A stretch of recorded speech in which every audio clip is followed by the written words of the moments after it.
Isang mapagpalang araw sa inyo pong lahat. Ngayon po ay August 26, 2025, Martes ng ika-21 linggo sa karaniwang panahon. Ating pong unang pagbasa at pagninilay sa araw na ito ay hinango mula sa unang sulat ni Apostol San Pablo sa mga taga-Tesalonica, chapter 2, verses 1 to 8.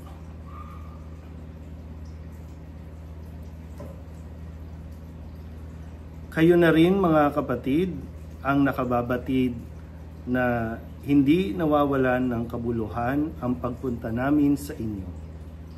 Alam ninyong hinamak kami at inalipusta sa Filipos. Gayunman, pinalakas ng Diyos ang aming loob upang ipahayag sa inyo ang mabuting balita sa kabila ng maraming hadlang.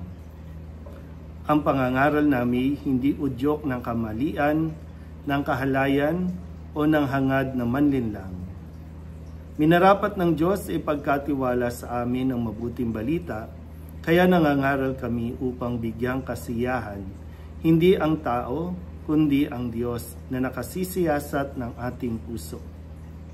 Alam ng Diyos at alam din ninyo na sa aming pangangaral ay hindi kami gumamit ng pakunwaring papuri o ng mga salitang nagkukubli ng masakim na hangarin. Hindi kami naghangad ng papuri o ng mga salitang nagkukubli ng masakim na hangarin. Hindi kami naghangad ng papuri ninyo o ninuman. Bagamat may katwiran kaming maghintay niyon bilang mga apostol ni Kristo, naging magiliw kami sa inyo tulad ng isang mapagkalingang ina sa kanyang mga anak. Dahil sa laki ng aming pagmamahal sa inyo, itinalaga namin ang aming sarili sa pangangaral sa inyo ng mabuting balita. Hindi lamang iyan, pati ang aming buhay ay ihahandog namin kung kakailanganin. Lubusan na kayong napamahal sa amin. Ang salita ng Diyos. Muli po, isang mapagpalang araw sa inyo pong lahat. Sa araw na ito, sa ikalawang araw ng ating pagbabasa mula sa sulat ni Apostol San Pablo sa mga taga-Tesalonica. Muli, ito ay isang lugar na kung saan ay dinalaw o napuntahan din ito ni San Pablo, at ngayon nga na habang siya ay nasa ibang lugar, kanyang ipinaparating ang kanyang kaligayahan at pagpapasalamat sa Diyos dahil mayroong mga tao doon sa Tesalonica na nagiging tapat at nagpapatuloy sa kanila pong pangangaral din ng mabuting balita na sinimulan ni San Pablo at ng kanya pang mga kasama.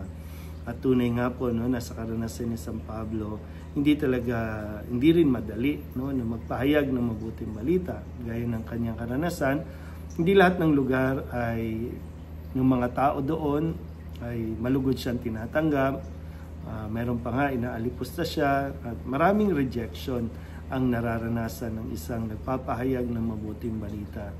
Pero kagaya nga ni San Pablo, hindi tayo dapat nawawalan ng pag-asa, hindi tayo dapat pinanghihinaan ng loob. Kung sakali man na mayroong ayaw, ihanap tayo ng ibang tao, punta tayo sa ibang lugar kung saan mas magiging makabuluhan ang salita ng Diyos, dahil hindi naman kawalan sa nagpapahayag kung siya ay hindi pakinggan, kundi kawalan ng mga tao na ayaw tanggapin ang mabuting balita.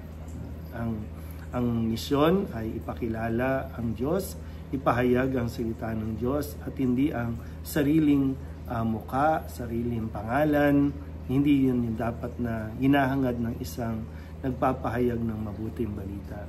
Pero gaya nga po ulit ng karanasan ni San Pablo, sikapin natin na sa abot na ating makakaya, sa anumang pamamaraan, na maihatid natin ang mabuting balita.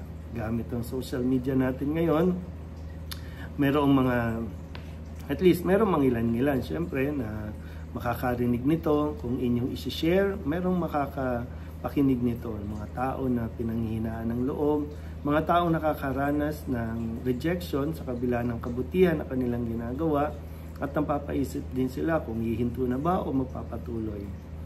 Sa pamamagitan nawa nito ay magpatuloy tayo na magpahayag kahit na merong mga ayaw makinig sa atin. Dahil ito naman, kumbaga at the end of the day, hindi nating gawain. Ito ay gawain ng Diyos. Kung kanyang ipagkakaloob na tanggapin ito ng mga tao, nasa sa kanya din. Pero sa atin lang ay maging tapat tayo sa atin pong pamamahayag, maging tapat tayo sa salita ng Diyos. Huwag lang maiwan ito sa pagpapasikat, huwag lang maiwan ito sa pagkukunwari. Kaya nga tayo dumadanas din ng mga rejection para mas ma-purify yung ating intention at mas ma-motivate tayo sa tamang pamamaraan, sa tamang pag-uugali ng pagpapahayag ng salita ng Diyos. Muli po, isang mapagpalang araw sa inyo pong lahat.